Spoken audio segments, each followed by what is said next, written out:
sit here. Pathway. Oh, thank you. Okay. Are we live? Is it posted? I really don't want to do an intro. Sorry. Behind the scenes, look at our social media. There we go. Okay. Hi, everyone. Thank you so much for being here. Special thanks to Haynes Flutes for sponsoring this event with us. We are so excited to have Ben Smolen here. He is the principal flutist with the Pacific Symphony, but he's also performed as principal flute with the LA Phil, the San Diego Symphony, Houston Grand Opera, and a longer list than that. He has it all on his website, and there's so many amazing accomplishments. So we're thrilled to have him here today to teach a class, Tone Development through Orchestral Excerpts. And without further ado, Ben.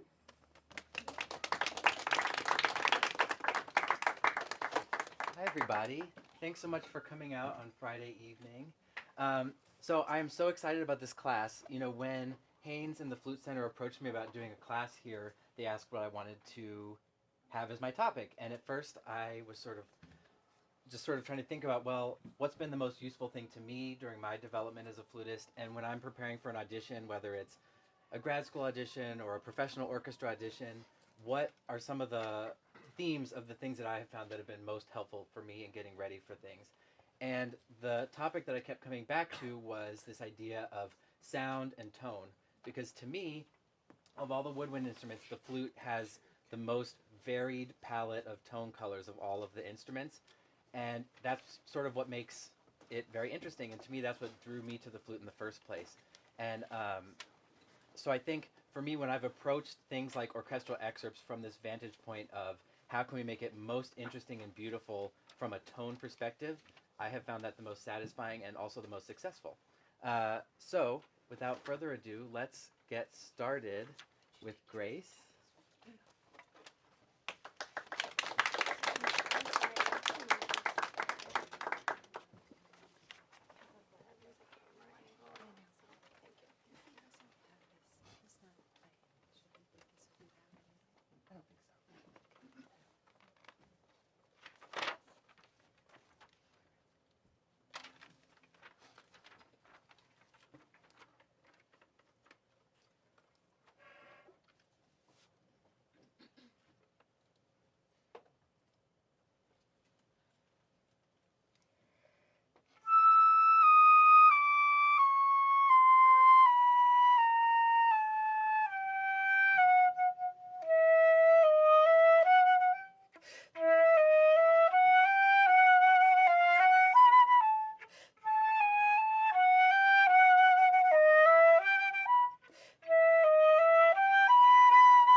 Awesome. It already sounds great. So, I find that this solo is sort of deceptively tricky because on paper, it's not super technically difficult, right? So, the difficulties come in terms of interpretation and also how we manage the sound throughout the excerpt. Right. So, it sort of spans pretty much all 3 octaves, maybe like 2.5 octaves. And to me, the really difficult thing about this solo is that it requires a sound that is both dark but also intimate. We want to draw the listener, whether it's in a big concert hall or an audition room, towards us, right? So when I'm practicing this excerpt, I would start right where the solo begins, and let's just establish the sound that we want as sort of our baseline sound for this excerpt. Okay. So it starts on an E natural, which, not the best note on the flute. But can you just play an E natural, hold it, and maybe just hold it the length of a natural, how long your breath wants to last, and start to shift things around inside with your jaw and your teeth and find exactly the sound that you want for this excerpt. Okay. With or without vibrato? Let's do without vibrato first. Sure.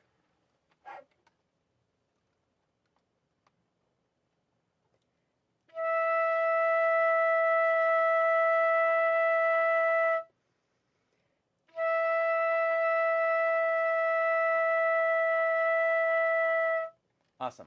So what are you thinking about while you, like, what were you shifting? What were you trying to go for? Well, when I first started, it was a little bit tighter in my mouth than I probably would have wanted, because on an E, you're sometimes so worried about it coming out the right way.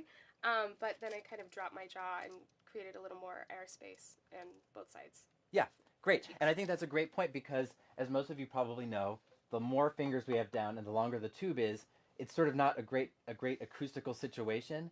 And so we start to lose resonance the longer the tube is. So we have to make up for that with space in our mouths, sort of like a singer would also, where they resonate not just here, but their whole body. So we're sort of bringing the acoustical properties of the flute and also adding ourselves too.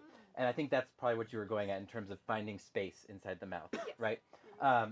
Good. So let's try it one more time and see if you can drop your bottom jaw even more and maybe blow more across the flute so we can find a sound that's going to be applicable whether we go higher or lower. Okay.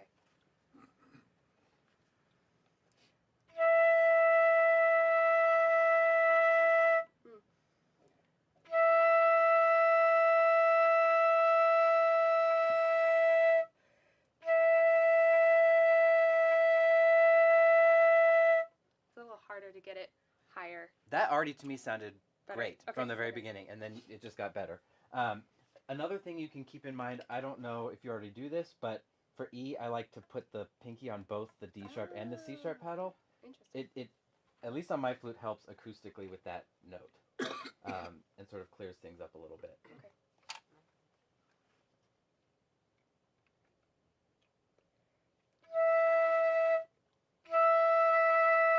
Oh, it gives it that You get a little bit of a ring. harmonic resonance. Yeah. Yeah, that's it's just cool. something to experiment with. Yeah. Okay, so once you've got your perfect, ideal E, now we're going to start to draw that tone through our phrasing. So can you play for me maybe the first two phraselets, completely non-vibrato, but just trying to bring this sound that you've established on the E now all the way through. Okay.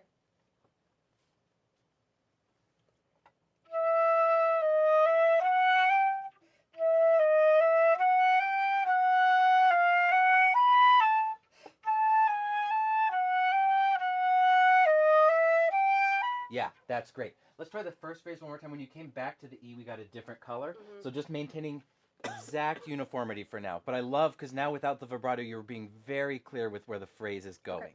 Okay.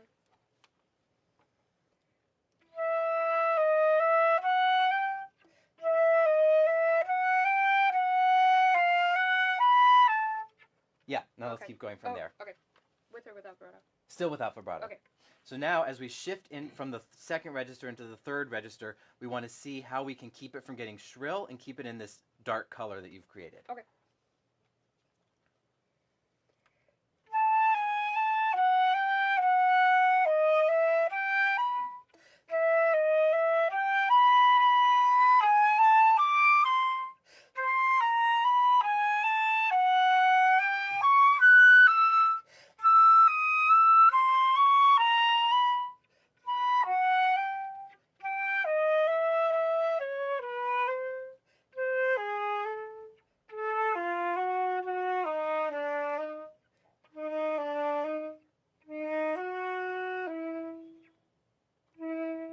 Great. So we basically distilled this down into the simplest by taking away the vibrato. We're only concentrating on tone and phrasing, right? So where would you say is the climax of this whole solo? The A sharp. Yeah, I would say even just in terms of register and energy, up here, the highest note, the F sharp. Okay. So for me, I could use more actual tone on that note. Sure. So I felt like, in a way, the air was starting to follow the line, whereas as you went up the register of the flute, the air started to rise a little bit with it, Okay. which I think is totally natural. But if you can sort of have an inverse relationship, so as the line goes up, try to, start aiming the air straight down. Yeah. What that should do is, without too much extra effort from you, it'll keep us in this huge beefy sound, right? Okay. So let's take it from, how about from here? Sure. And just try to make that our deepest note. Okay. Sometimes I also find it helpful to think with lines that are going up, especially in intervals like that, if I can sort of flip the switch in my brain and just try to force myself to think that I'm actually playing notes that are going lower, I find that really helpful. Okay.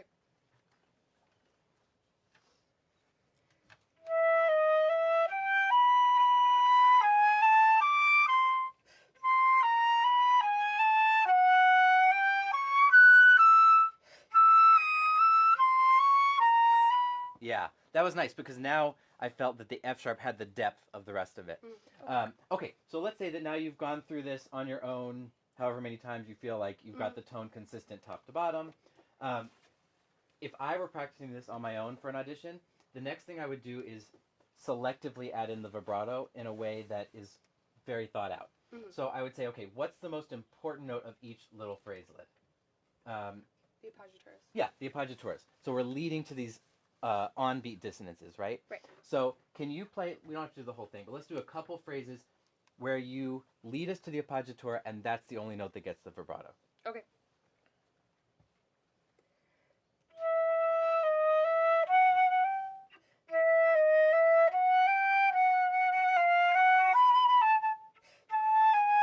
Oh, that's kind of hard. Oh yeah.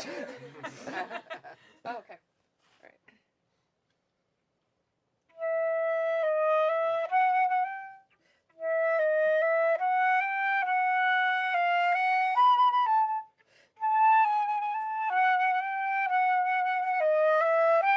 Yeah, beautiful. And so I'm just curious, when you think about vibrato, how do you think about it? Like if you were to visualize it?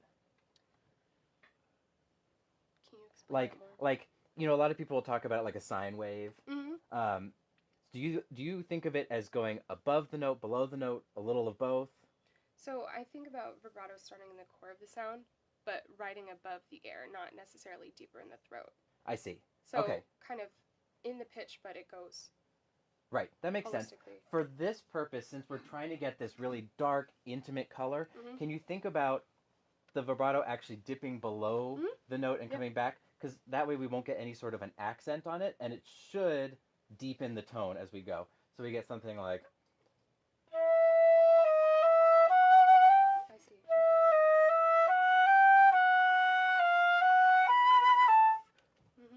Try that one more time.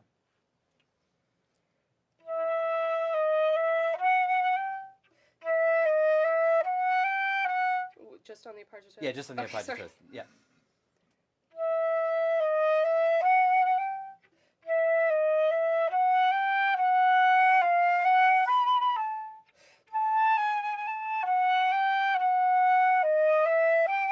Yeah, that sounds great. Okay, so if you were now to say what's the second most important note in every phrase? The leading tone. Phrases. Let's, So like the D sharp. And... yeah, but for now, yeah, I see what you're saying. Let's say, for our purposes, the quarter note, though, since that's got the longest value time-wise of each one. So let's now add vibrato to the quarter and the appoggiatura. Okay.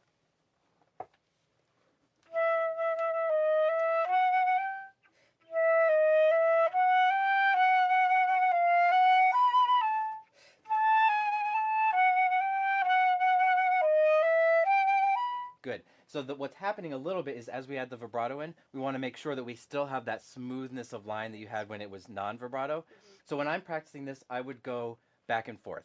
And if you record yourself, even better. So you can listen, how did you get it when you took out, sort of put it down to its simplest element? And then can you get that same shape of line when you add in things like vibrato? So try this. How about try just the first phrase, completely non-vibrato, and then with the two notes vibrated, and see if you can get the same shape. Okay.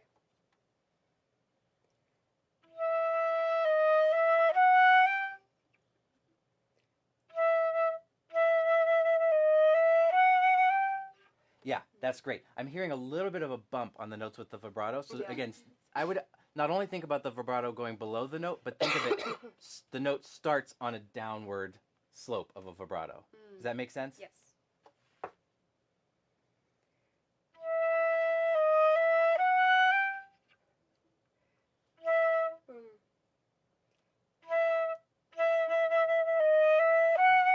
That's getting there. I Yeah, see that. Yeah, good. it's a different feeling to move Yeah. that forward downward. Yeah, and I think with this solo in particular, so once you've done those two notes, then you can add what you were talking about, which would be like the pickups to those notes, like pickups to quarters, pickups to appoggiaturas, since those are going to sort of set us up for those. That'll also help so you don't have the bump on just the one note. So when I practice it, I allow myself to vibrate on those four notes in each phrase. And then once it's time to perform, I just forget all of that and do whatever comes naturally, but that will sort of be in the background. Because to me, this solo, every note is so important. You know, there's no extraneous music, right? Right. And so we have to really craft it super carefully. But then the challenge is in the performance not to make it sound like we're crafting it very carefully. It has to sort of just be something that comes from you, right? Yeah. That makes a lot of sense. Okay, now let's back up a little bit to this scale. Do you know who you're in unison with in the orchestra on that scale? The winds. There's one wind in particular. Choose. I should be embarrassed. I want to say the clarinets. Exactly. Okay, good. I learned this the hard way. I had practiced this for so many auditions. And then I finally played it for the first time in an orchestra, and I was like, oh, that's really different. So, you know, the main difference between the way that we produce sound and the way that the clarinets produce sound is they don't use vibrato, right? Typically. And so we need to find a color on this scale. I'm not saying you can't use vibrato, but we need a color that is going to be sort of giving a nod to the clarinet sound so that we're going to be able to blend with them down an octave. Okay? So can you try this one more time and just think a little bit more streamlined in your sound? I almost think about this opening in one so that I can really just not be thinking by the note but be thinking by the measure until I get to this last one. I find that helps me get a long air stream that sort of channels all the way down. Okay. You want to try that again? Yeah, I have a question though about this. So, do you find to use vibrato or not, or on the scale itself? Again, I practice this completely non-vibrato, and then I try to add just a shimmer when I would actually perform this, so that it's not a straight dead tone. Right, yeah. It's just enough to keep it alive, but not anything extra. Okay. Does that make sense? Yes. Okay.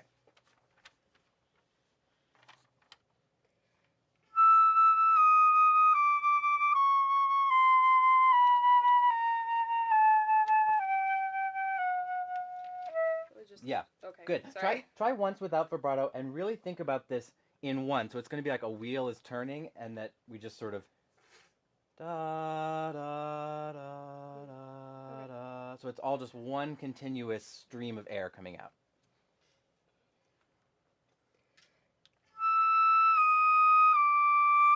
Yeah.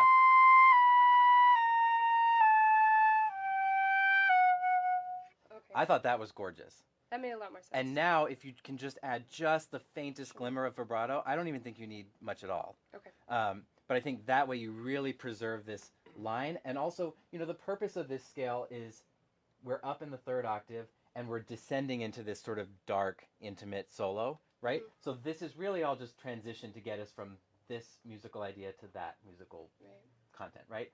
Let's try it one more time and just add just a faint little bit of vibrato. Okay.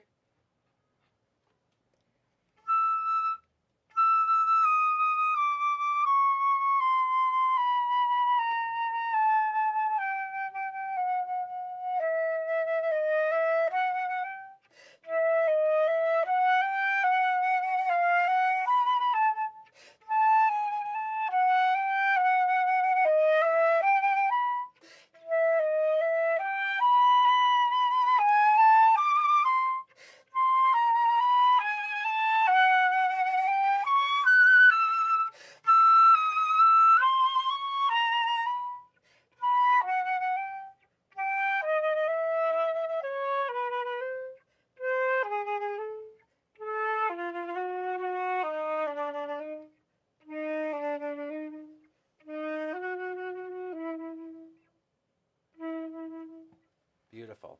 Yeah, I think that already is sounding much more linear. I agree. And I think the more you work on that and start to, you know, record yourself and hear one back to back, you're going to start to even go more that direction. That was great. Bravo. Thank you.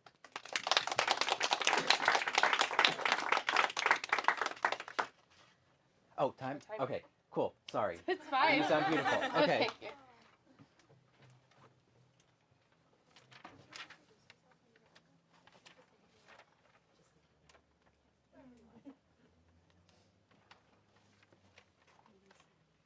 Hello. Hi, I'm Ciera. Hi, I'm Ben.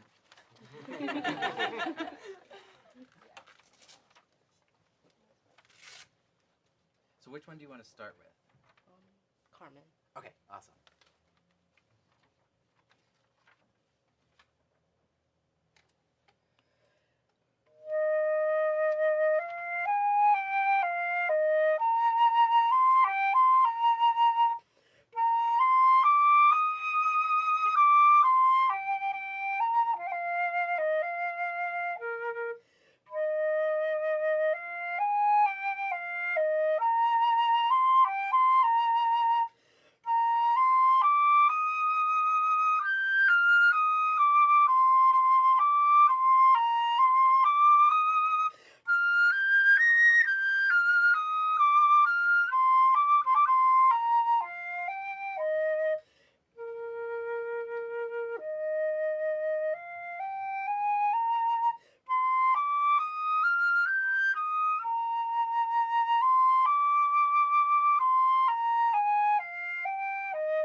Sounds great.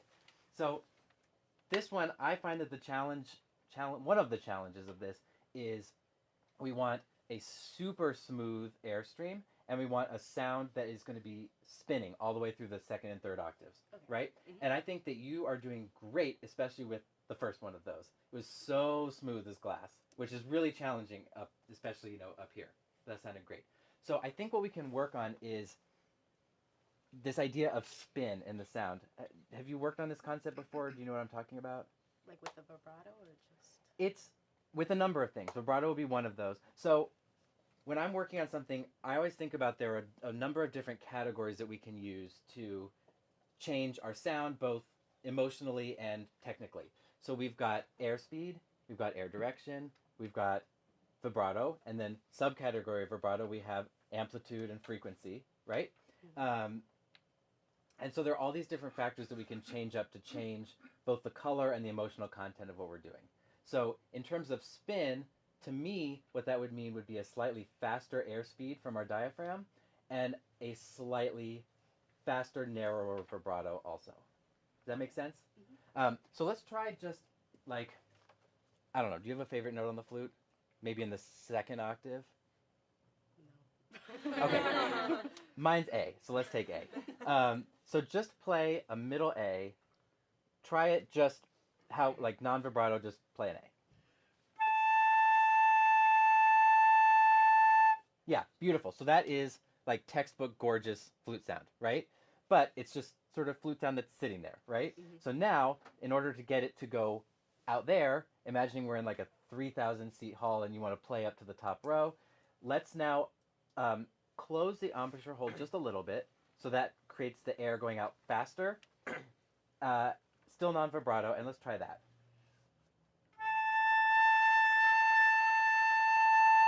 Yeah, so keep everything open inside, but we're going from to. It's a slight difference. Yeah, that's getting there. Have you guys heard about this analogy of like a hose and water for flute playing? Have you ever heard this? No, I haven't heard. I think this is a great one. So if you've ever been out in your garden and you're watering a flower bed and you turn the water on, right? If you just have it open, the water is just going to shoot out and down, right? So that's like if we were playing with no resistance here and just letting the air come out like the first A. Then what happens as you slowly start to put your thumb over the end of the hose? Sounds good. The water goes down. Water actually goes out, right? Oh. So as you put your thumb over the end of the hose, you have the same amount of water coming out, but through a smaller opening, so it has to go out faster. So like if you were standing here and needed to water a flower bed way over there, you would put your thumb over it and it would shoot out, right? Mm-hmm. So the same idea applies to flute playing. We've got this air that we're supplying from here at a steady rate, and as we close the embouchure hole and do nothing else, the air is going to come out faster. And as we open it, the air is going to come out slower. So if we go from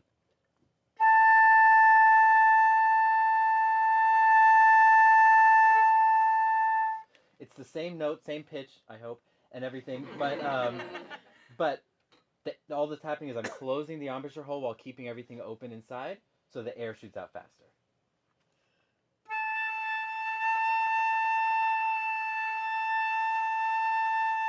Yeah, that's getting it. So now if we add vibrato, we can even increase the spin even more and sort of relax the sound so it doesn't get tight sounding from a smaller opening. So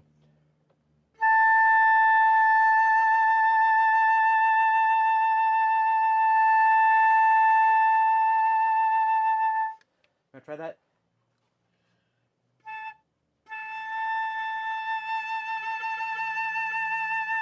Yeah, can you think a shallower vibrato? So it doesn't have to go up and down so much, it just sort of shimmers on top. That's it. Great. Okay, now let's finally get back to the excerpt. That was beautiful. So if you can now take, let's just take like here to here. And if you can play it again, try once. You can go whatever speed you want and just experiment with different speeds of vibrato and different openings of the aperture in your embouchure and see if you can get this spin. Imagine that you're, like I said, trying to play all the way to the back of a really huge hall.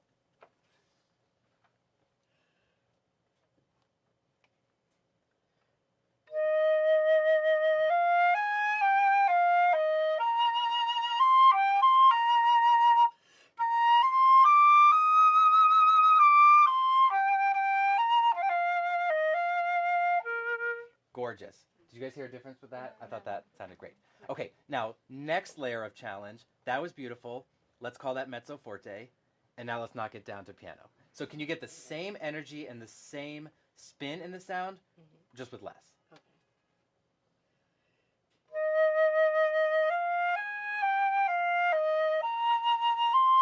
Keep the airspeed up.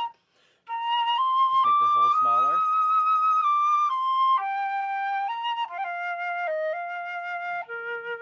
Yeah, that's getting there. I think it could even come down less, and I think it's going to be all about the size of the embouchure hole.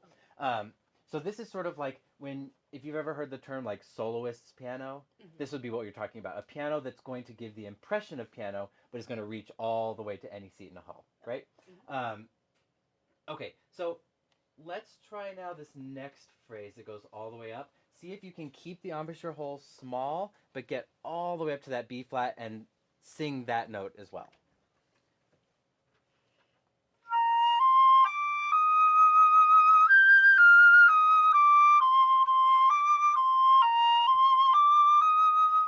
Yep, going on.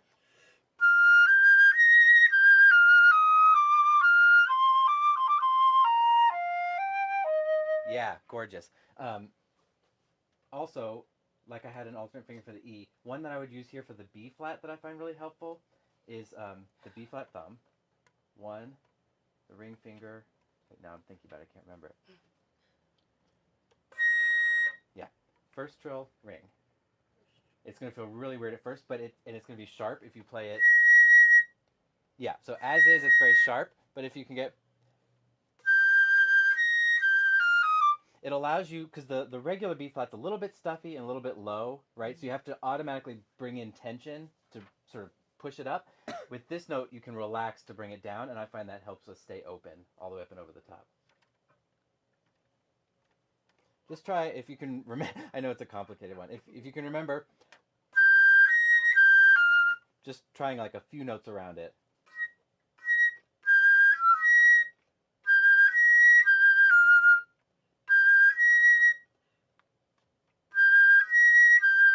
Yeah, I think as you work on that, that's going to be a really nice open B flat that will keep the same tone quality of everything around it. Okay, so let's say we've gone through the whole excerpt now. That all sounds great. I think for me, one of the sort of crappy things about this excerpt for us as flute players is the key it's in, because we've got a lot of E flats, which are a little stuffy, A flats, the high B flat. So I will take this excerpt and just start to transpose it into different keys so that I can eliminate those difficulties and just focus on the music. Okay. That way you can really focus on how do I want to phrase it, how do I want the sound to move from here to here, and then you can build that back into the challenging key. So let's see. Do you think, would you be willing to try it a step down starting on a D? Like...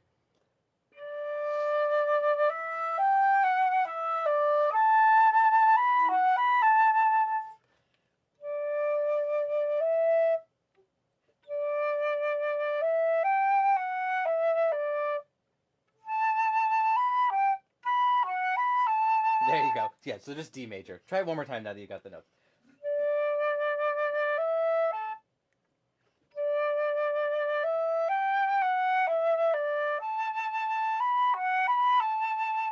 Yeah, beautiful. So transposing aside, that's a lot easier, right?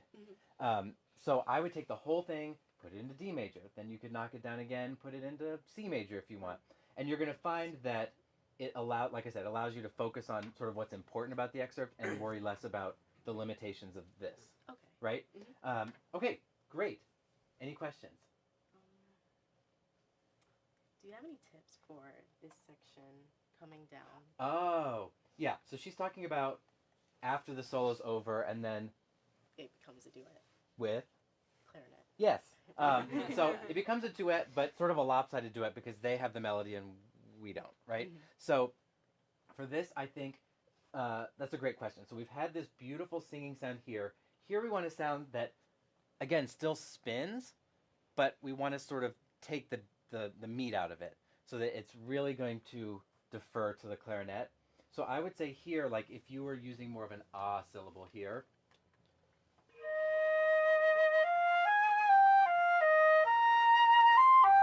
then when you get here, maybe you can make more of an oo syllable with your lips, and so we get less of a depth of sound, but still a very beautiful singing sound.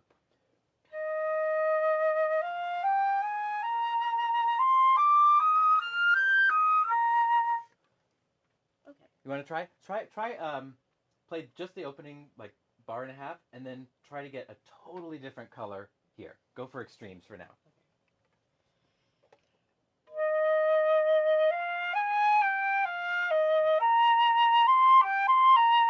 Beautiful.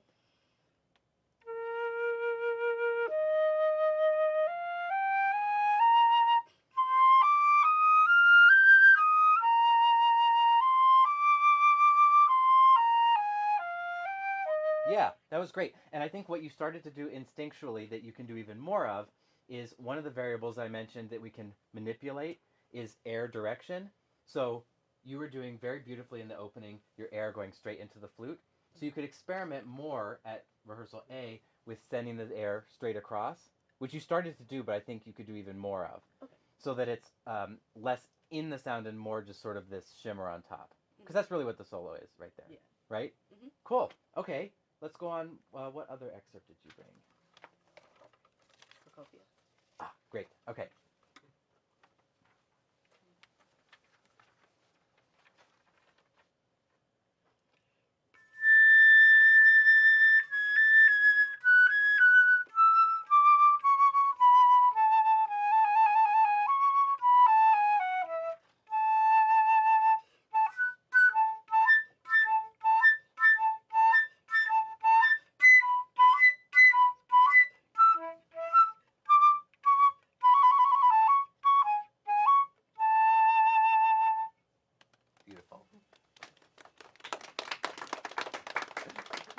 I feel like that one's short but packs a punch. Okay, so with this one, I feel like you managed to pick two excerpts that are very hard to start. So let's talk about that for a second. This high A. Do you work on the start of it? And if so, how do you work on it? I just think like soft A and then go for it. Yeah, so sort of like the first one to jump into the swimming pool idea, just get in there. Yeah, that's good. So I would think about physically what's going to happen with the air to get from you into the flute, right? Mm-hmm. So it has to go across this lip plate and get to this outer wall, right? That's when the sound is going to start. So usually what happens is there's this very slight delay between when we start the air and when the note speaks. Mm-hmm. And that would be true of the beginning of the Bizet on that sort of gnarly E flat, or in a really high soft note like this, right? So can you imagine just trying to get the air at the start of this to be fast enough that it's going to get from your mouth to this outer wall a split second faster? Okay.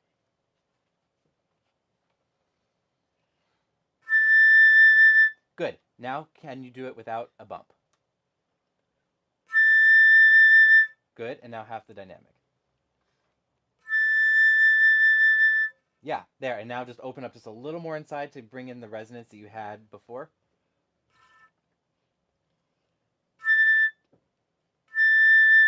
That's great. So if I were doing this at home, I would experiment with like a bunch of different methods, pick out the best one, and then start to focus on that one. So whatever you just did, that was great. So that would be like your keeper. Okay. Another thing, this is another note I really like to add both of these on the pinky. I find it just lets that A ping out just a little better. Oh, yeah. Yeah.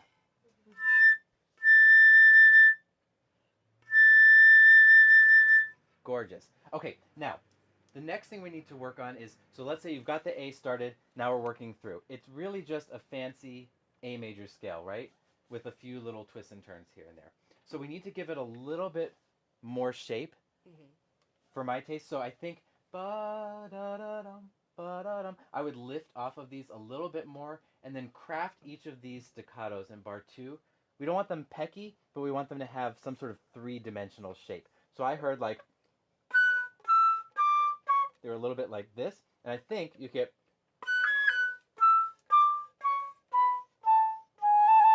so that they have a little bit of, I don't want to say swell, but just a little bit of some sort of shape to them. So let's take it, how about just this opening 3 bars?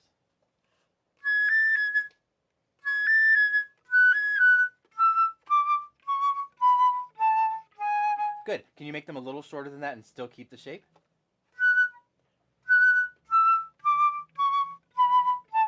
I would do even a little shorter.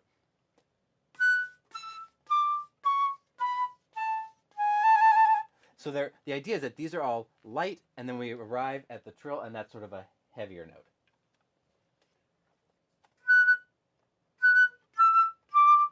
Yes.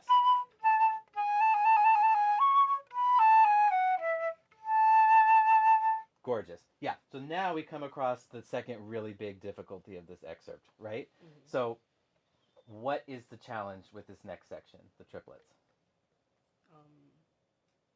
Keeping the rhythm. Keeping the rhythm. How about just the interval? Tone-wise, yeah.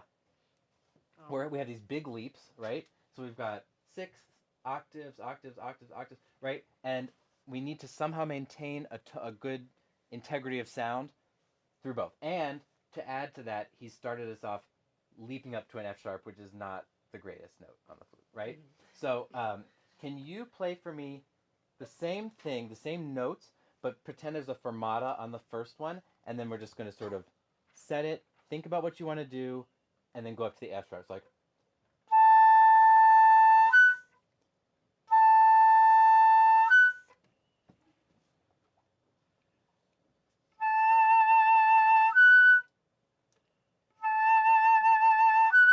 That was a perfect one.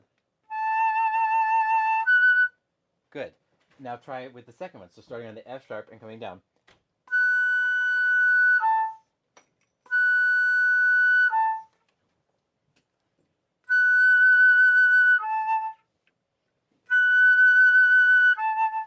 Yeah, great. So I would go through all of these and do them that way, because what you're doing is simplifying the approach so that you're staying on the first note long enough that you can both think about what you need to do to get set up for the tricky second note, and also then physically get to that spot to set up for it, right? So if you're holding the A, you can think about, okay, what is the setup I need for F sharp? Get to it, move.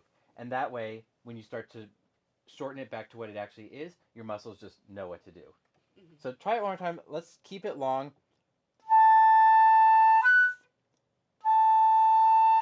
And take note of what you're doing physically and what you're doing with the air right at the moment where you switch to the F sharp.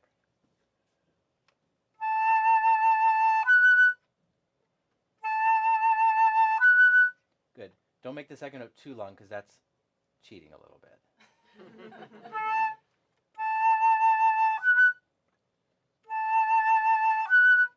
That was great. So can you tell us what you're doing? Like, is what's happening all over with the air, with your diaphragm, whatever, right when you move? I think open and then up. Yeah, great. And my guess is that you are engaging your support right before you move and starting to ramp up the airspeed. Would you say that's accurate? Yes. Okay, so now let's cut the A in half, and let's do... So you have less time to think and set it up, but it should be okay because we've learned that. Second note shorter. Good. Good, and now let's play it as written.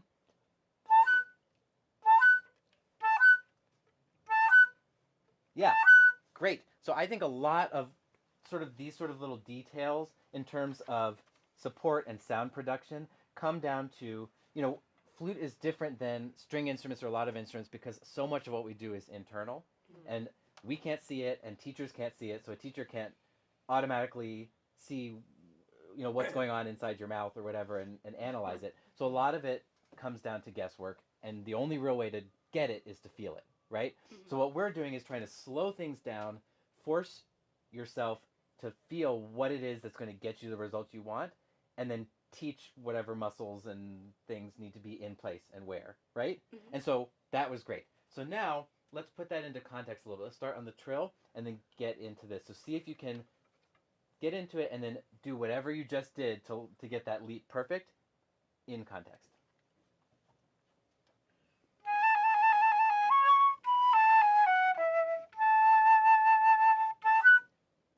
Yep, that was good. Try it again.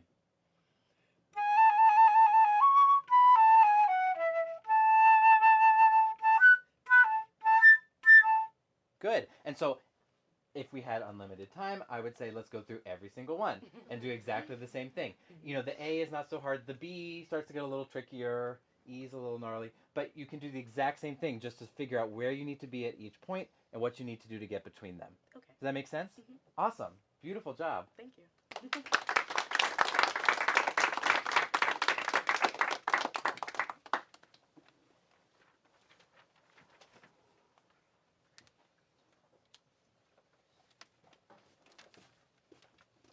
Hello. Hi, I'm Connor.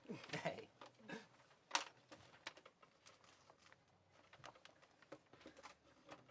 So you're going to start with Debussy? Great.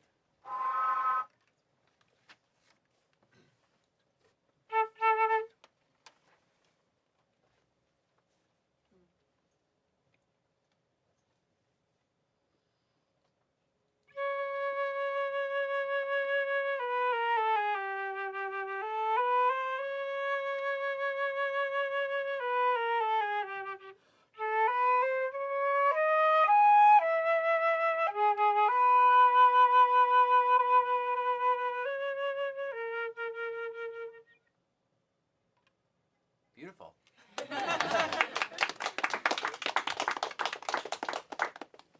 Did you prepare up to rehearsal 3 also? I did. Okay, let's take this bit first. Sure. Awesome. That was gorgeous. So I noticed a fingering you were using at the beginning. Can you share with everybody this? C sharp trill. So using the C natural fingering plus the C sharp trill, which, as far as I understand it, acoustically is sort of the more accurate way to produce that note. Although, you know, getting there is always not always easy. So I think in general that's great. For our purposes, let's go back to the regular one. Okay.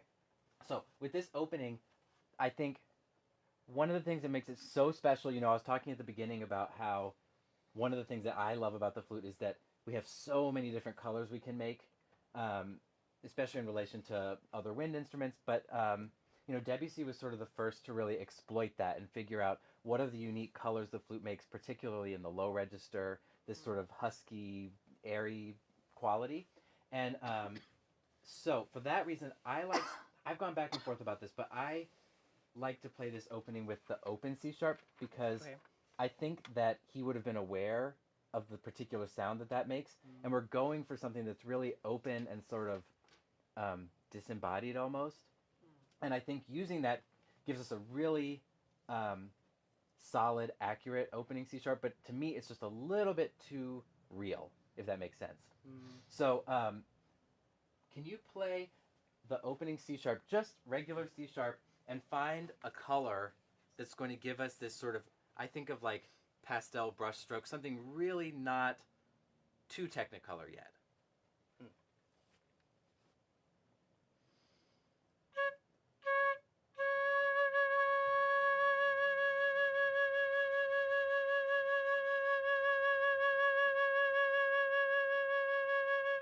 Yeah, beautiful. Can you go even more in the direction of, not less focus, but something like if that's, let's go to, blowing more across the lip plate.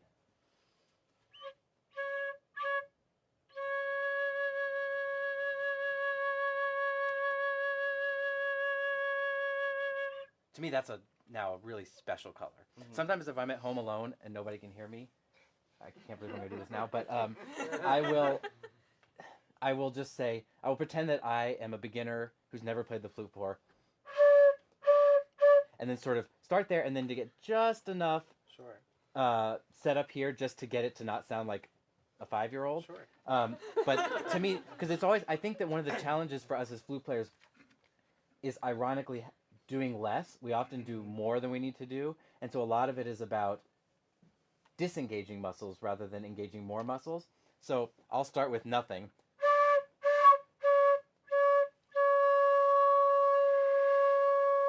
And find the point where I get that sweet spot where I have just enough whatever around my embouchure engaged, but nothing more than that. Sure. Can you try the C sharp one more time?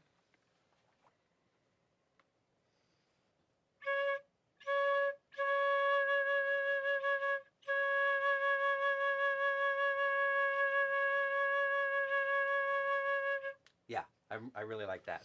That direction is great.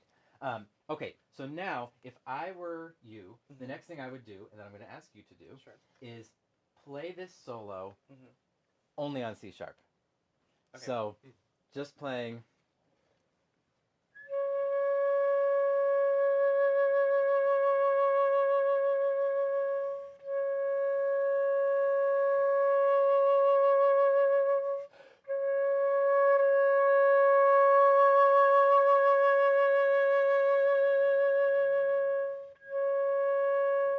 Something like that. So you're following all the contours of the line. You can take the breath where you want to, but only on C sharp. Sure.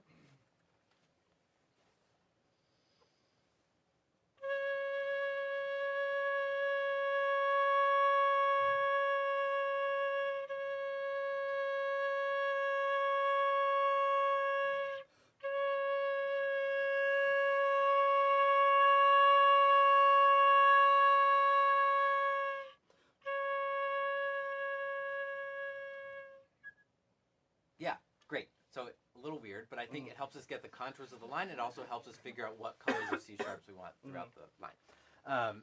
Okay, so one of the things that I really liked that you did, both in the performance and just now with the C sharp, is that instead of relying just on crescendos and diminuendos to get your phrasing, you were relying on changing the color of the C sharp.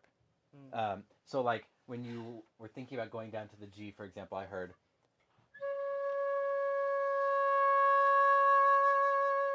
It got a little more focused, and then it sort of diffused, right? Can you show us that one more time, just the first two measures?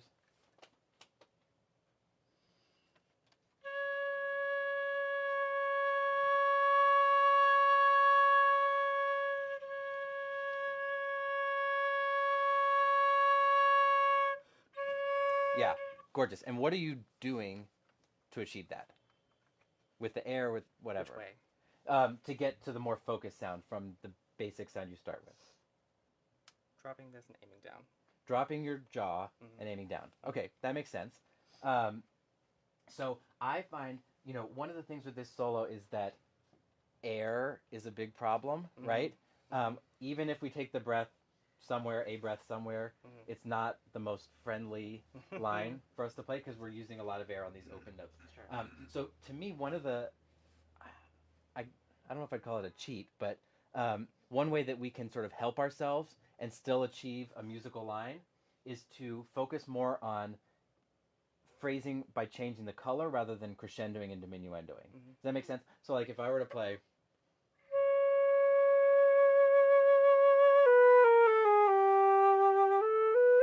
That's used a lot of air, right? Because I've really crescendo down to the G and come back up.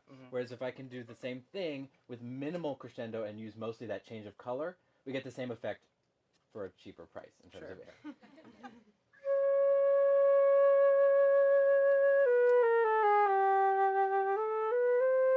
So it sounds like we've given the illusion of crescendo, but we haven't used the air to do it. Does that make sense? Sure. Can you try that, the first two bars? So actually play the notes now. Sure.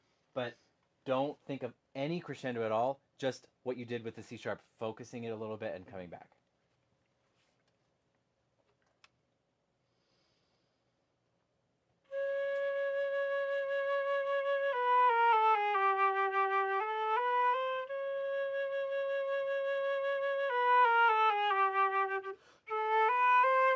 Yeah, great. Can you do that same thing now with even more contrast? So when you come back to the diffuse C sharp, can it be even more...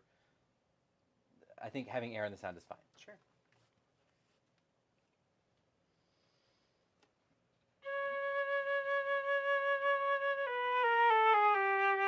And away.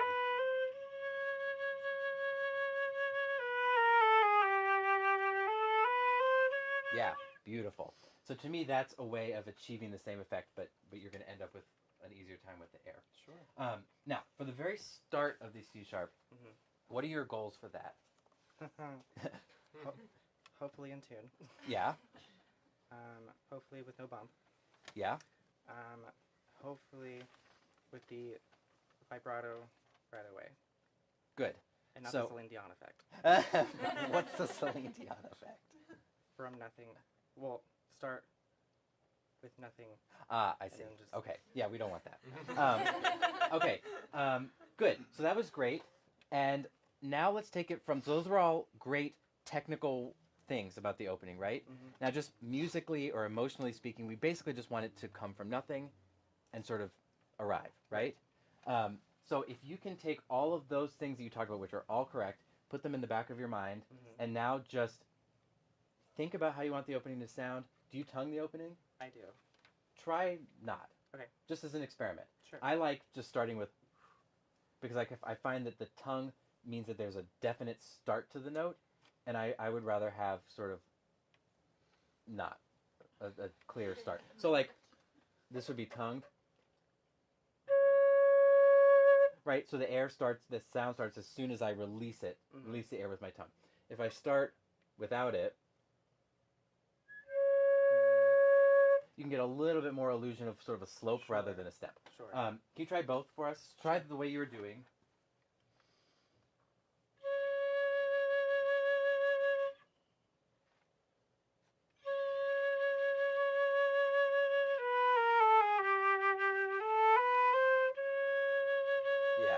Yeah, that was great. You do a really good job of not getting a bump even with the tongue, but I think this will, I would suppose, would actually help even more. Just take the tongue away and just work on controlling exactly where you want the air to go without it. The other thing... What? Yeah. Do you do poo or poo? At the very opening? Nothing. Just Oh, pop. okay. Yeah. But I find that you have to really...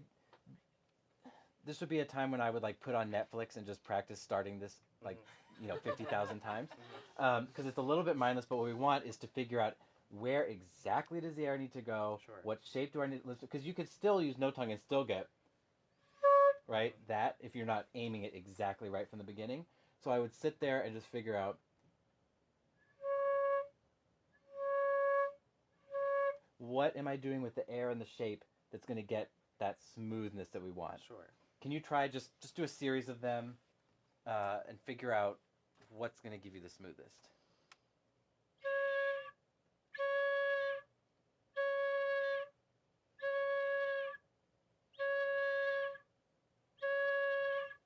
So what are you changing?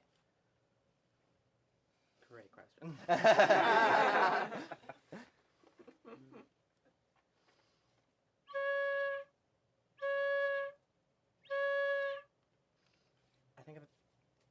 I'm thinking more about where this is set up more.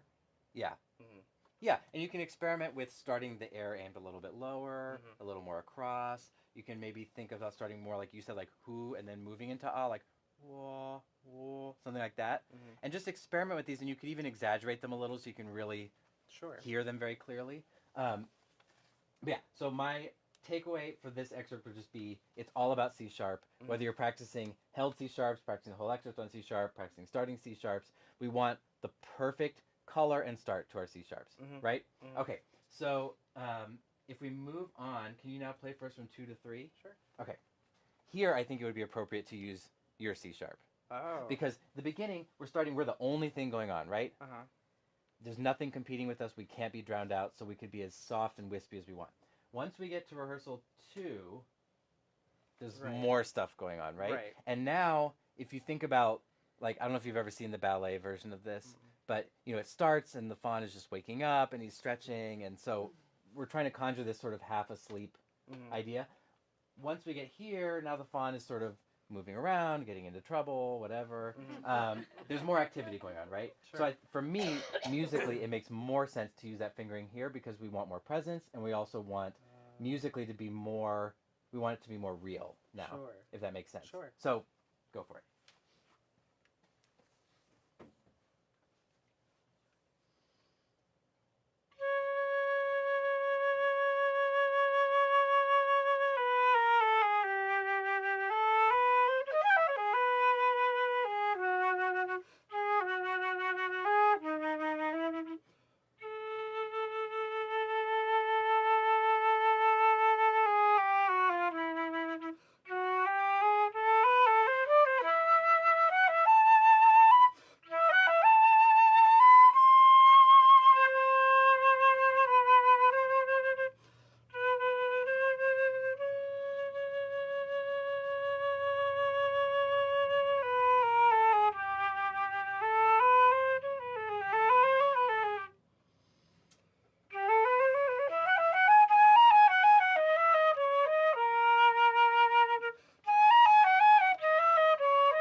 Okay, so could you just demonstrate for everybody the difference in color between those two? Sure. So we get a clear idea. So.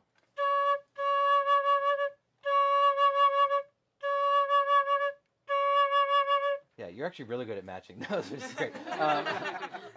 But typically, you know, yeah, you get the idea. So this one works really well here. So when we get to bar 2, this, where have we seen that figure before in the piece?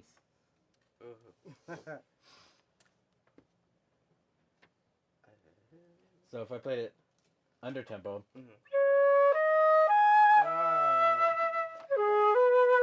Yeah, it's the same thing from bar 3. It's just like lickety split now, right? Yeah. So I think if you keep that in mind, it goes from being just a little flourish where we freak out like, oh my god, it's a lot of fast notes. If you think about it as no, it's just that we want to really hear that.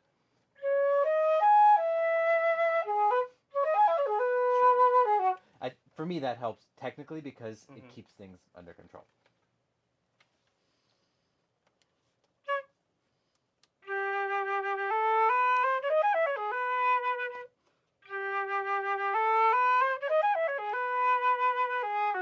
Yeah, it's just something to keep in mind. Now, when you get into we have this figure that starts to recur where it's a dotted 8th and a 16th, right? Go ahead. And it comes back also over here. So right now I'm hearing a lot of attention being paid to the tone and the vibrato on the longer notes. Sure. And then it lightens up for the 16th. And that gives us sort of a lilting quality that I think it would be better if we had sort of a continuous sung line. So instead of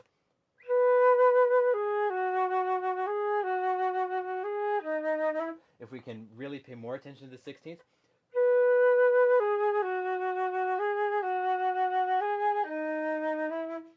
Because it's, again, this idea that he set up at the very beginning where it's just, this piece is all about long, fluid lines. Sure. And we can achieve that better, I think, by giving equal attention, whether it's a 16th or an 8th. Sure. So can you try, you can do the flourish or not if you want, but let's get into this and just practice doing the same approach for both note lengths.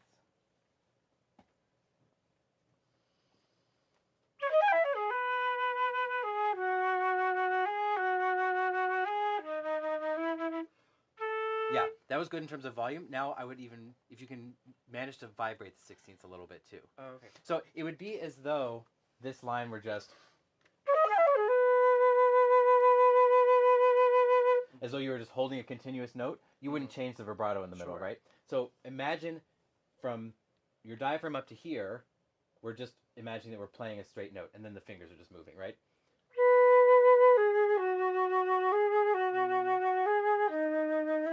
If I didn't have my flute, it would just sound like one continuous thing.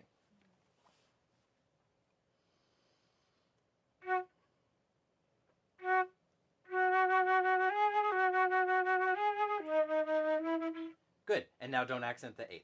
Yeah.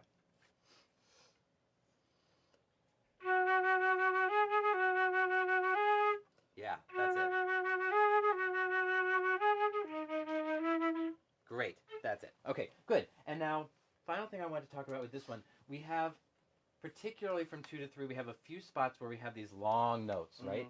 And he's marked, some of them are crescendo, whatever. We're sort of left to do something with them, right? I like to think about these as like, if you've ever had a kaleidoscope as a kid, and you like spin it and you get the different colors and patterns.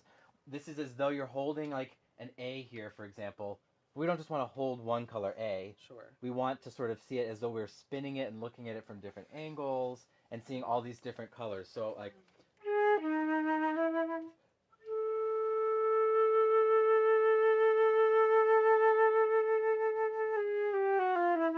so give us as many different varieties. Take us on sort of a journey within those single notes. Okay. Can you try, yeah, just pick up wherever you were before and then we'll go into the A.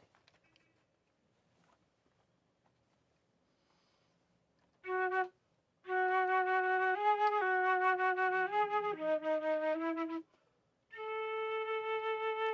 to spin it.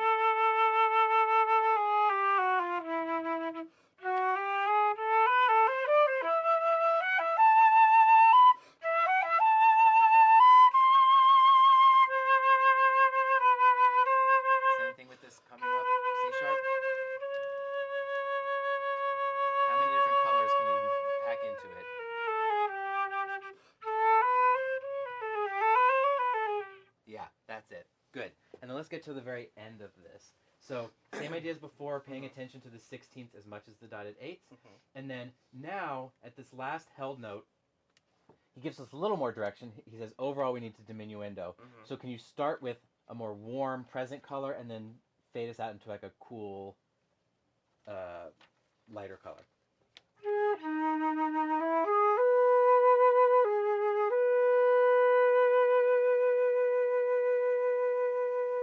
So starting to think less blowing down into the flute and start to blow across or even up a little bit and lighten the vibrato. Sure.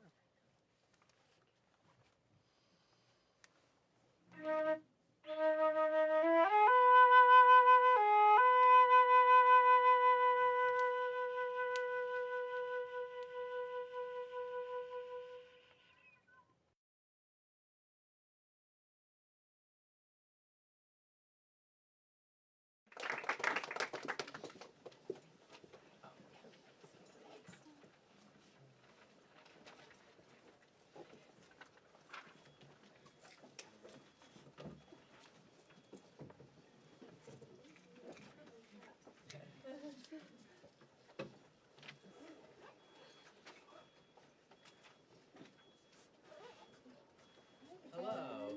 I'm Patty. Patty and I go way back. Yeah. She's best friends with my cat. I used to live down the street, but now it's nice to see you in New York. And I'm gonna do Bach's Liebe. Great.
Okay, so with Bach in general, and this in particular, I think one of the things that I love about Bach is it's very pure and simple in a lot of ways.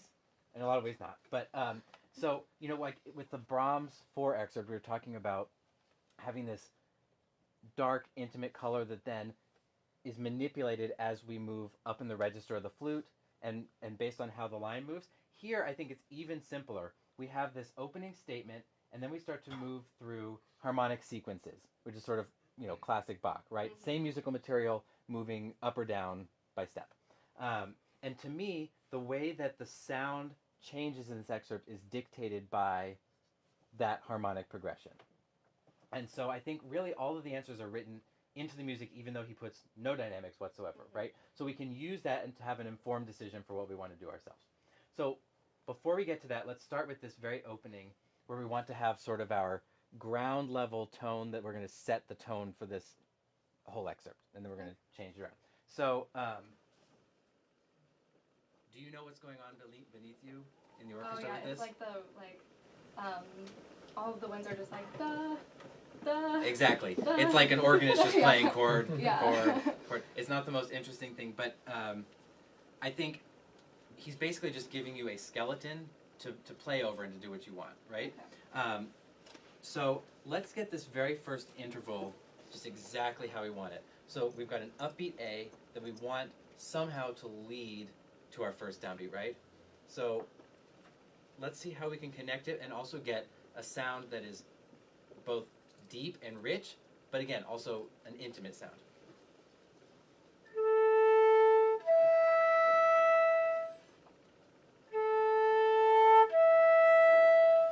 focus on staying open here and how you transition from that A to this E.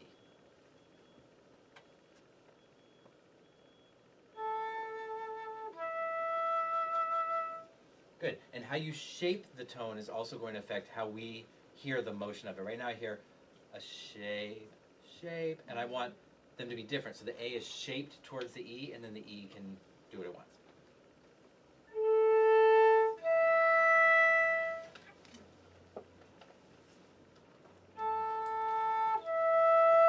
There we go. Now we have a direction through the sound. That's great. Now can you play for us this opening to this downbeat? So now we have to get us to this downbeat and then get us to the next one.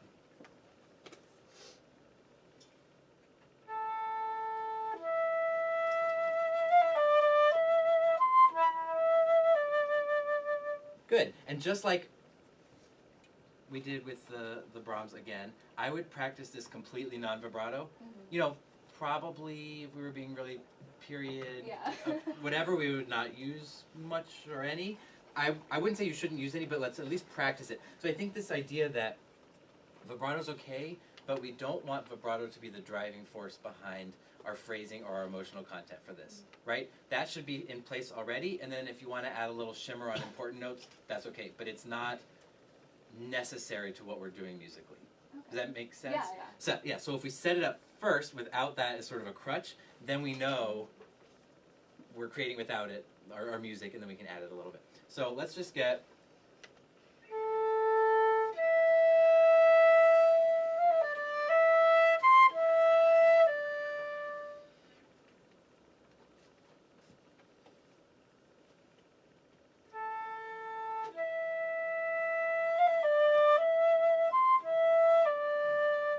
That's great. Do it again.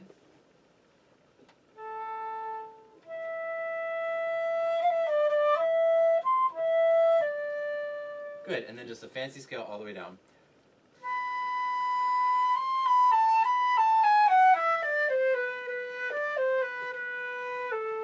Trying to keep that same color of sound that we've set up in the first bar.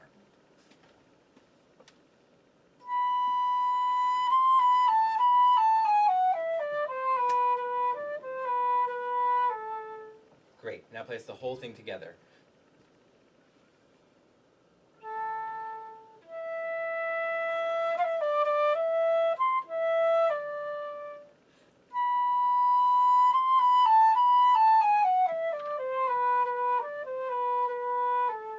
Good. Okay, so that's our opening, and now we get to the fun sequences, right? So we have...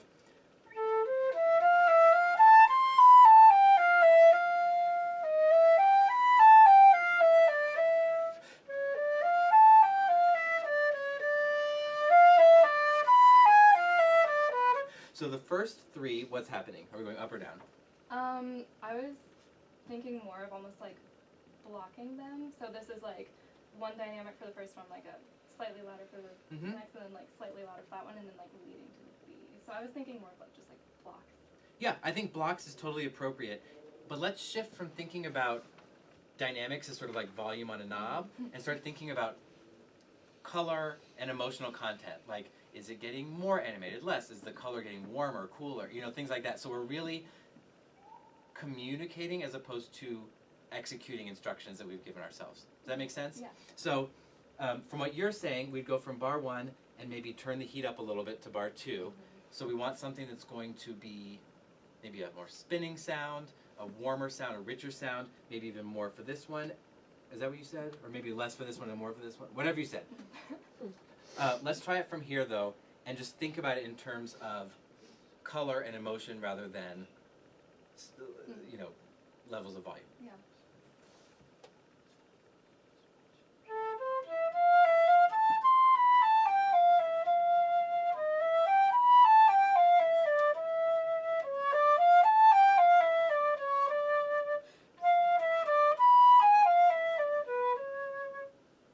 Good. Going on a little bit.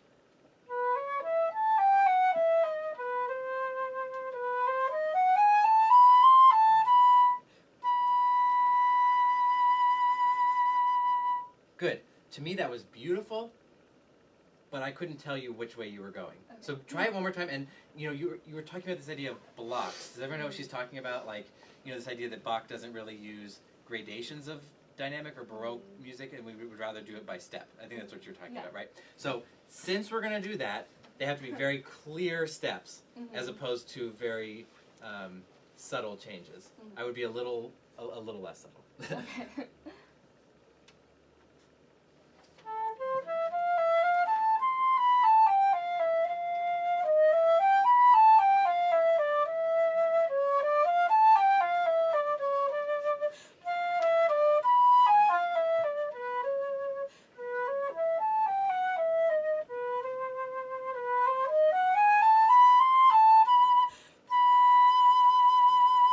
Yeah, that was it. Okay, that was great. And I felt like I could hear the airspeed ramping up. I could hear the vibrato changing.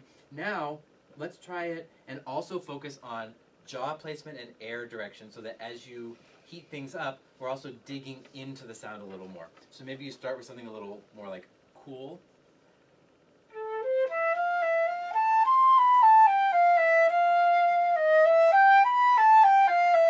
So I'm blowing more into the flute, dropping the bottom jaw.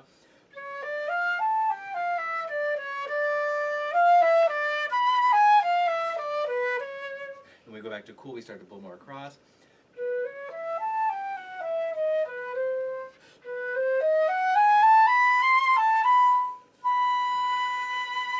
So that we're sort of changing as many elements as we can to get our idea across.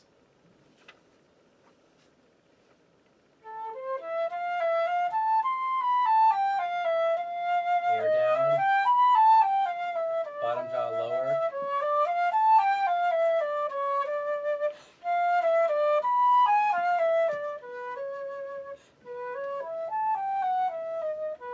And now in the air all the way to the floor.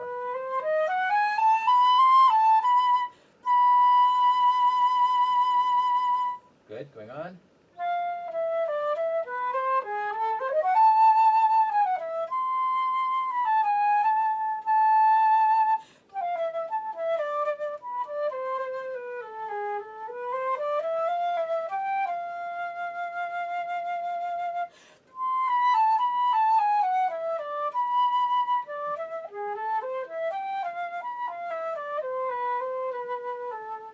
Great. That's another tricky part about this. So, do you know what happens here at letter A? Okay, so the recording I heard, even though there's a fermata, it sounds like they just blow through it and just. Right, it's because it's going to come back eventually. That's the end of the piece. Finale. Yeah. So we don't need any fermata. Yeah. Great. But what actually happens right there? I can't remember if it's that measure, but like the singer comes in. Right, the soprano comes in. Yeah. So we go from, just like in the Bizet, we go from being solo act to sort of supporting role, right? So we need also a color change that's going to be appropriate for that. Both, if you're actually performing this, you want to make sure that the soprano is comfortable and feels like they're the star. And also in an audition, you want to be able to have some nod to the fact, so the committee knows, or whoever knows, that you know that you're not the solo anymore, right? And that's a lot about what I think taking auditions is about. It's sort of an unnatural thing. We're playing these orchestral parts without the 99 other people. So the idea is that we have to recreate that atmosphere as much as possible. And things like shifting a color here to show that you know that gives the impression that that other stuff is going on and makes it seem bigger than just yourself. So let's take it from the fermata over here and see how you can transition on this A or right around that A into more of a light descant color.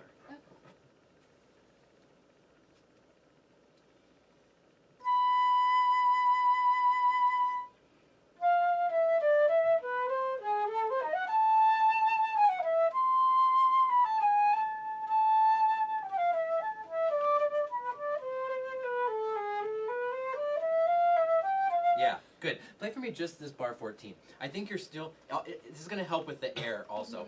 Here, to me, you're using a little bit, you're still very present with the sound, and I think it could be a little more just skating across the surface. Instead of, so try that and just blow across the hole.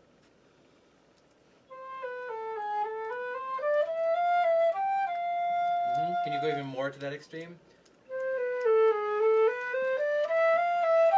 if you've ever heard this played on an actual period instrument, go for sort of that sound. Okay.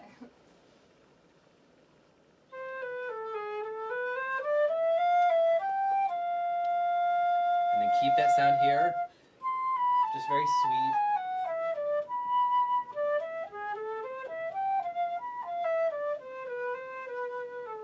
That's beautiful. To me, that really sets up a nice atmosphere. So now we need to get into that. So I think here we've got these 30 seconds. Those can be more exciting. Okay. It's this rocket upwards, and then we go up to the A, and then we go up to the C, and then we start to come down. Okay. And that's, if you can get a nice sort of excited sound and hot sound here, it's going to give you more room to come down and make that difference.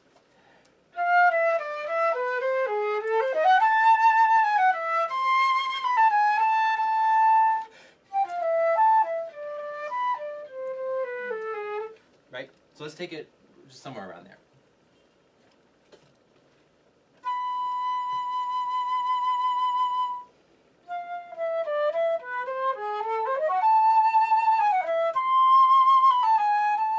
And back. More air, but same color.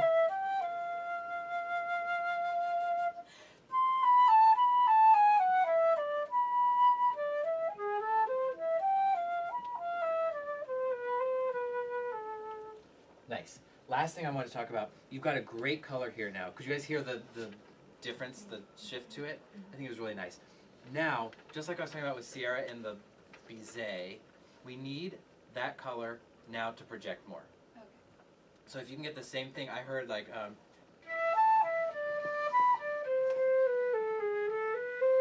so it was beautiful, it was soft, it was a great color, but it felt like it went to about here. So now, if you can just ramp up the airspeed but keep the shape of your lips and your mouth the same.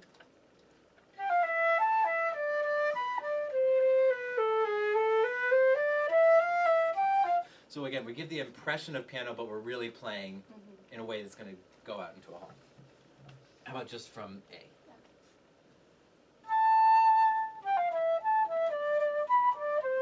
Long air. Yeah.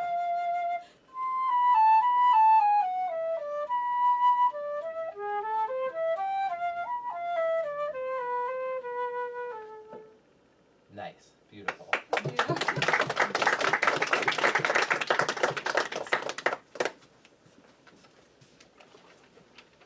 Who's the next victim? I'm gonna leave. Hi. Hello.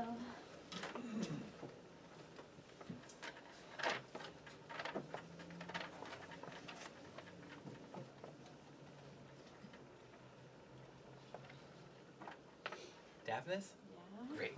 It hadn't been done yet.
great.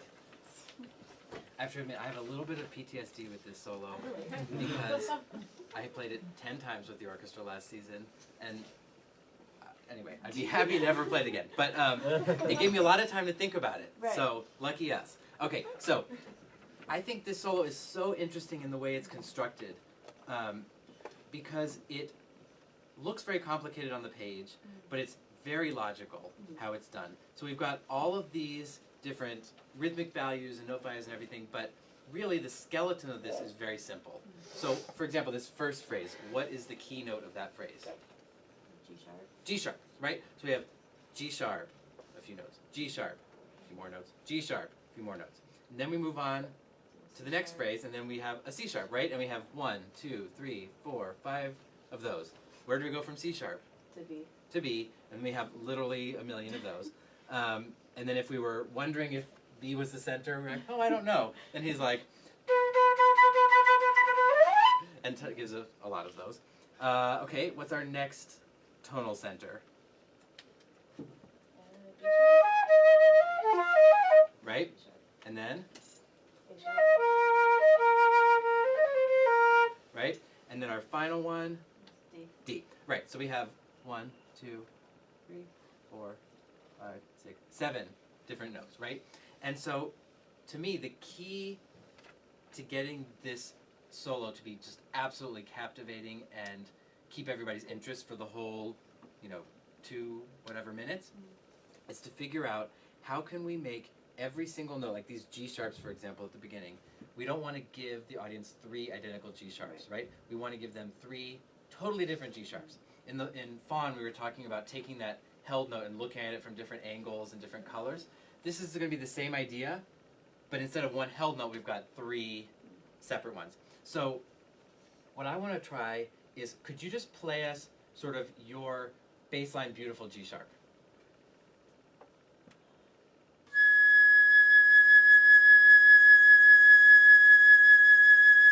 Great, that was beautiful. So we've got a nice clear sound, sort of a nice steady vibrato that doesn't detract from it. So when I'm practicing this, I will isolate something like the G sharp and try to challenge myself to see how many different versions I can play. So earlier I was talking about how we have a lot of different elements we can manipulate in order to affect the sound and the emotional content of what we're doing. So let's try playing with those a little bit. So could you give us an angry high G sharp?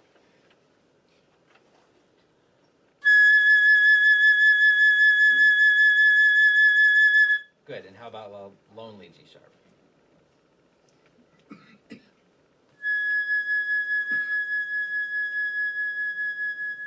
Good, and what did you change between the two that makes us feel differently?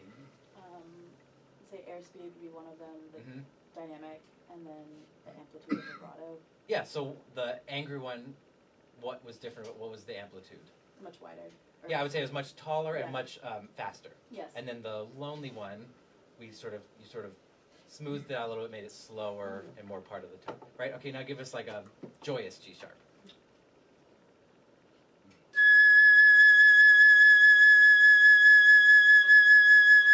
Great, so then what do you change for that? It's much more even. It's probably the same width and height. Yeah, great. And so I would just challenge yourself to sit at home, again, turn on your favorite Netflix show, and just play a bunch of different G sharps and see not only how, like, if you can change them to different emotional things or different whatever, but then figure out, analyze what you're doing to achieve that, right? So for this in particular, let's say that you've developed a palette of 20 different G sharps, right? So now we're going to choose from those the ideal ones for each measure.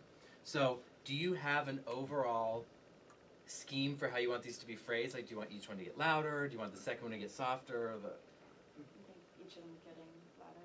Okay, so progressively moving through them. So can you play us just the G sharps in that setting? So we want something like...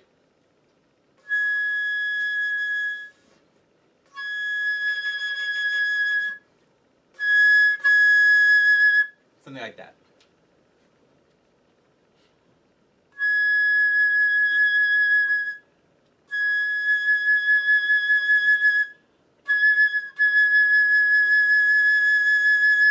Good, great. So just like we're experimenting with different emotional ideas of these G sharps, let's also experiment. Let's try a few different methods. Like, do we want to get louder on all three? Try get louder on the second one, and then do a fake out and come way away for the third one.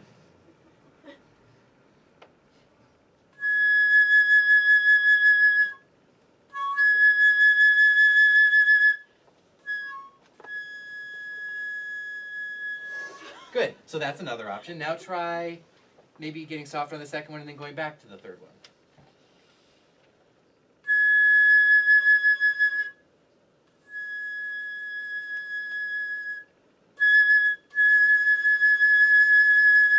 Yeah.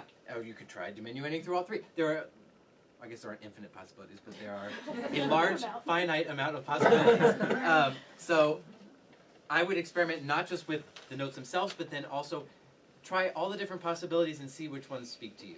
And that's going to apply differently, whether it's the G sharps or the C sharps or whatever. So now you've got these G sharps. Did you have a favorite? Do you still like the sort of 1, 2, 3 approach, or was there one you liked better? I think I like 1, 2, 3. Okay, great. So now play us with the little notes in between, let's say up to where you get to the C sharp, and try to integrate 3 different qualities of G sharp, and then the little notes are just sort of traveling notes that get us from one to the next, from one color to the next.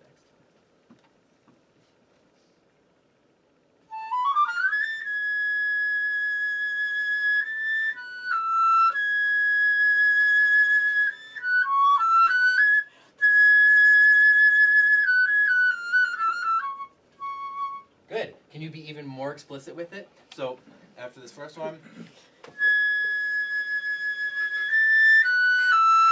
use these 16ths to really hand us to the next part.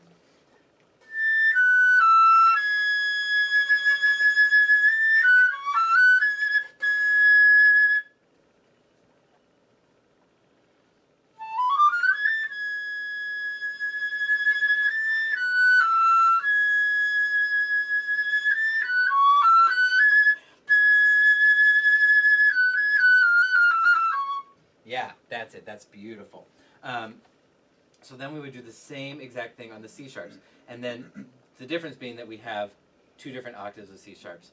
So I would say, you could do the exact same phrasing.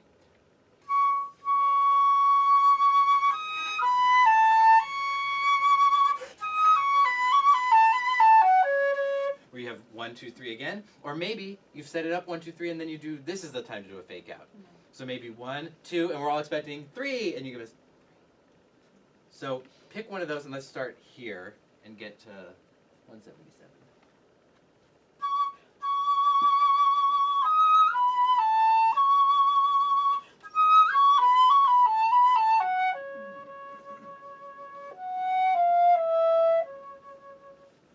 Yeah.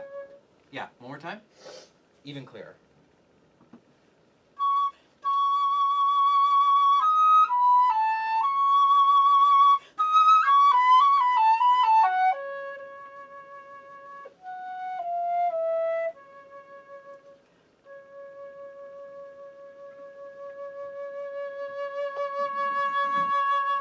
Beautiful. I liked that one.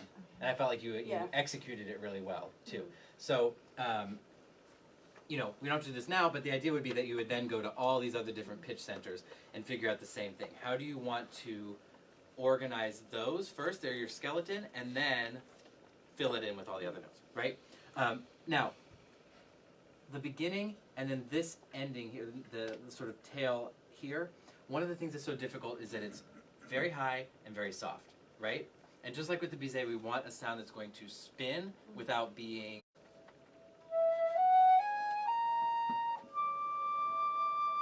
Yeah, I don't even think you need to tongue it. I would just slow right into it and take your time on the A sharp to set up something. This has got to be just the most special color you can possibly make.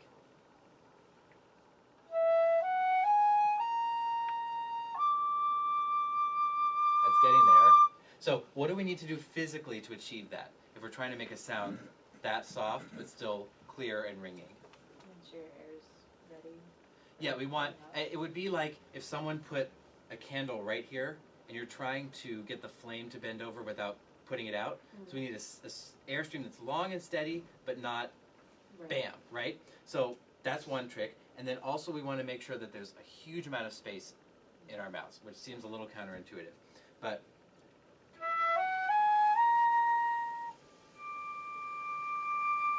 I find that if my teeth start to close in like they want to do, that's the end. But if I can keep that open and then fill that extra space that we've created with a lot of support here, then we get a sound that's going to work.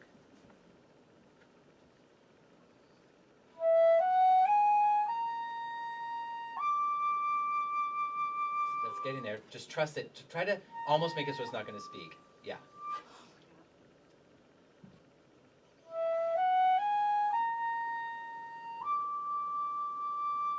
And then start to warm it up as you go.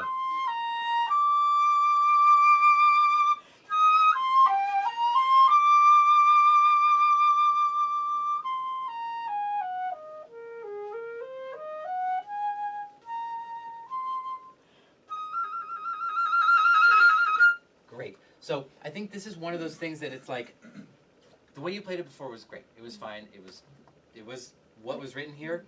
But if you can go the extra mile and figure out how to make it that much more special, that's what's going to, especially in an audition setting, make people just be like, wow, we want that person in the orchestra, right? And it's going to really stand out. So I would take this and isolate it. Just figure out what do you need to do to go from that A sharp to the D consistently every time.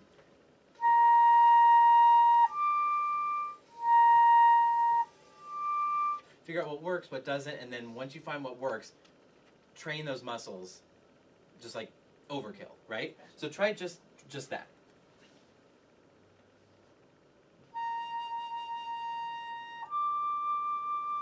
Yeah. Now try to go even softer.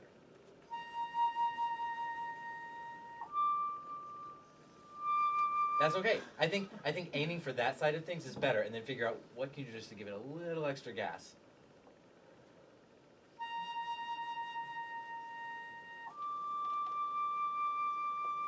Yeah, that was great. So then once you find that, then you just practice that a bunch.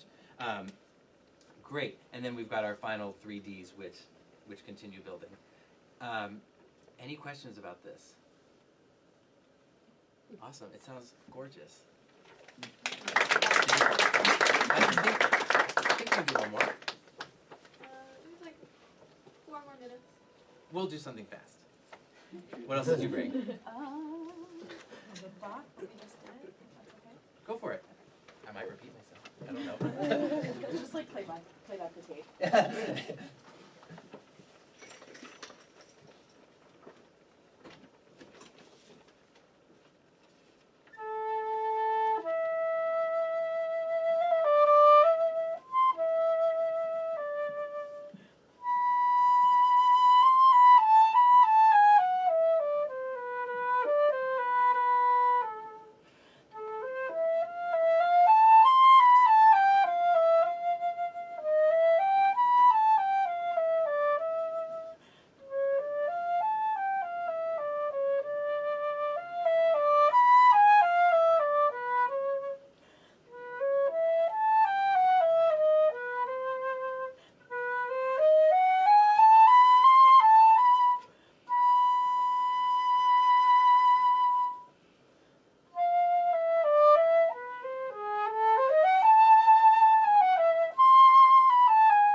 So I think you have all the elements there. Sort of like I was saying with Patty, I think one of the things that we can do to make this even more impactful would be take exactly what you're doing and let's figure out how to expand it a little bit. So we want to keep the colors, keep the vibrato, don't change those, but see if you can just open up and sort of use a little bit of a faster airspeed so that that would really fill the space. Does that make sense? Yeah. So try, I mean, we can go through it again. And then when you get to the sequences, one of the things that I think is interesting about the way he's written them is that every single one starts off the beat, right? So it's da-da-da-dum, da-da-da. They're not starting on a beat, they're going to somewhere, right? And I felt like yours was so beautifully calm and collected, but we maybe need a little more angst just to show like these aren't all squared off, they're all sort of we're missing all the downbeats, right? Because he's slurred into them. So we don't really want it to be too smooth and peaceful. We want something like.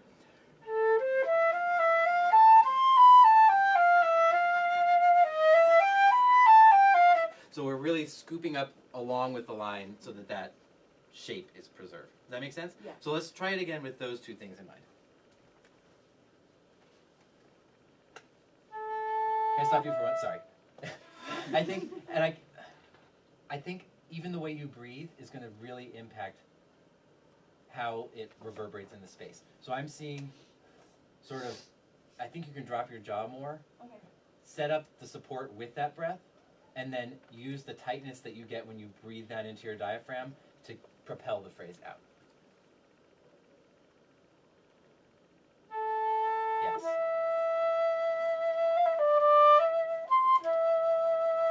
Same breath here.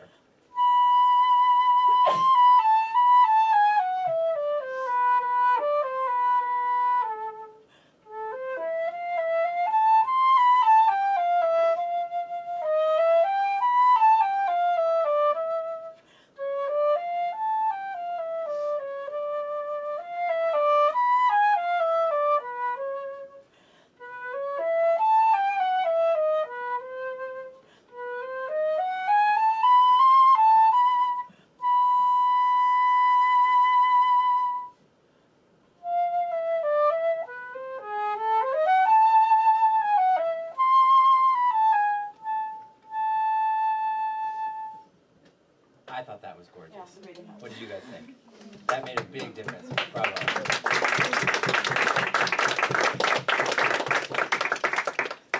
So thank you guys so much. I really enjoyed working with all of you guys. You all sound amazing. So I brought a couple things to play for you guys now, since you guys were all very kind and played for me. The first one is a solo flute piece that a friend of mine wrote. His name is Francisco Lopes, and he is a phenomenal flute player in Europe. And he was inspired to write a solo flute piece. And it's called Månggata, which apparently is a Swedish word for which there's not really a translation, but it basically means this idea of you're at night looking at a lake, and the moon is reflected into the lake, and it's sort of that rippling look of the moon. It sort of looks like a road going out into the water. And so he was trying to depict that musically. So, What word is that called? Excuse me. Månggata? Månggata? I don't know if I'm pronouncing it. But I like it.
I'm going to be joined by a very special guest, Seth Morris, Principal Flute at the Met.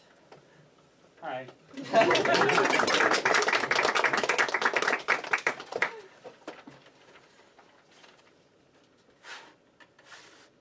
We have sort of an eclectic collection of 3 different duos to play for you guys, 2 of which I stole from the piano literature and arranged because I have a lot of music envy. The first one is a piece by Francois Couperin, the French Baroque composer, and it's a keyboard work called The Tick-Tock Clock. And I heard this and thought it would be really fun to torture myself with. The second is a piece by another French Baroque composer, Rameau. It's The Egyptian. And then the last one, I don't know if you have heard of the composer Christopher Theophanides, but he's a absolutely amazing composer. He teaches at Yale University. And he wrote a piece back in the 90s called Karu that's for 2 flutes based on Japanese shakuhachi music. It's sensational, so we're going to play a movement of that for you guys.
questions or comments, I'll be around. How long have you been playing? I started when I was 10. 10. In 5th grade. I played piano before that. Not very well.